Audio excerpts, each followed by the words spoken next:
The key to modern warfare is actually logistics, the movement of equipment and fuel. The way it is currently done is actually very primitive. It's little different from the time of the Romans or the Greeks. Individual goods are handed. Instead of being moved by carts, they're moved by trucks. It is much better to containerize the system, to divide the cargo into containers that can be placed on a military 5-ton truck. So each container might be a 10-foot long container that can then be formed into a line of 4 containers 40 feet long, which can then be manipulated as a standard cargo container.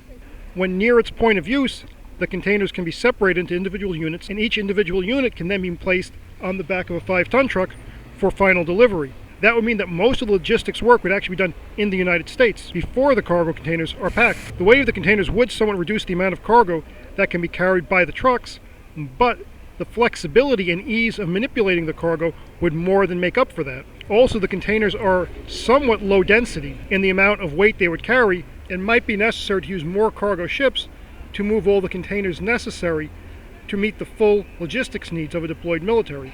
If each container weighs 5 tons and there's 4 of them, that's 20 tons or 40,000 pounds. A standard 40-foot cargo container can weigh 50,000 pounds fully loaded. The containers would be lower than a standard container.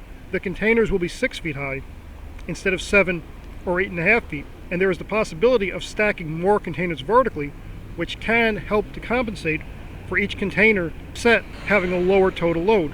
If a container weighs 5 tons, 10,000 pounds, and is 10 feet long, that's 1,000 pounds per foot. 4 of them joined together over 40 feet. Bending moment at the center of the set would be 40 feet squared, which is 1,600, divided by 8, which is 200, times 1,000, which is 200,000 foot-pounds. If there's at least 5 feet of separation between the centers that are resisting that moment, that's 40,000 pounds. Now, there needs to be some allowance for safety margin. So if you have 100,000 pounds on either side, that would mean that if one of the joining mechanisms fails, there should still be enough strength to prevent the set from separating or collapsing. 100,000 pounds represents 2 square inches of steel. So if there's a piece of strapped steel that's 8 inches high, it would only have to be 1/4 of an inch thick.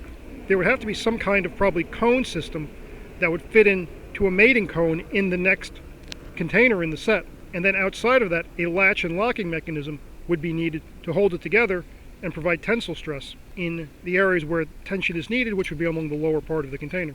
Upon the upper part of the containers, buckling needs to be considered, but because there is both a wall and a roof on the container, have continuous bracing, and the amount of material needed to resist the compression forces does not increase that much because there really isn't any danger of buckling. A vehicle could be built that is a center loading bus to carry the 4 set of containers. Its wheels will be mounted on supports that can rotate 90 degrees or more. That means that when it comes to a stop, the wheels can then be rotated 90 degrees and the entire vehicle can slide sideways.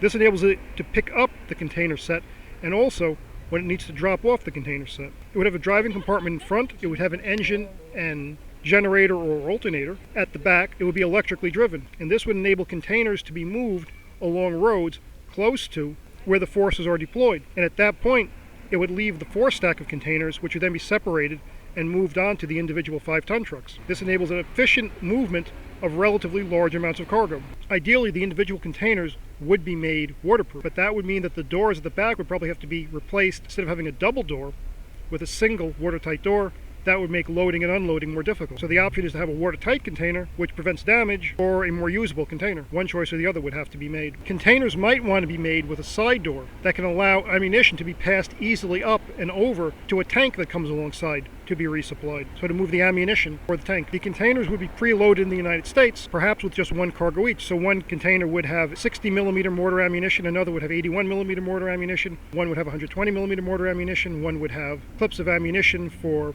infantry rifles, another would have belts of ammunition for various machine guns. The other option would be to have a mixed cargo loaded in the United States for an infantry unit. So for instance, a battalion-sized infantry unit might be supplied with the contents of the container for each day of combat. The containers, if they're 10 feet long, are big enough to carry things such as replacement engines for tanks and trucks as well. The bus for carrying the joined set of containers could also carry a fuel container, which might be separated with bulkheads down its length to prevent the fuel from sloshing from end to end. This vehicle could also be used for container office mod, where again it could carry the container office module to where it's needed. The wheels would rotate 90 degrees. It can drop the container off, and another container can then be brought directly alongside by another of the buses.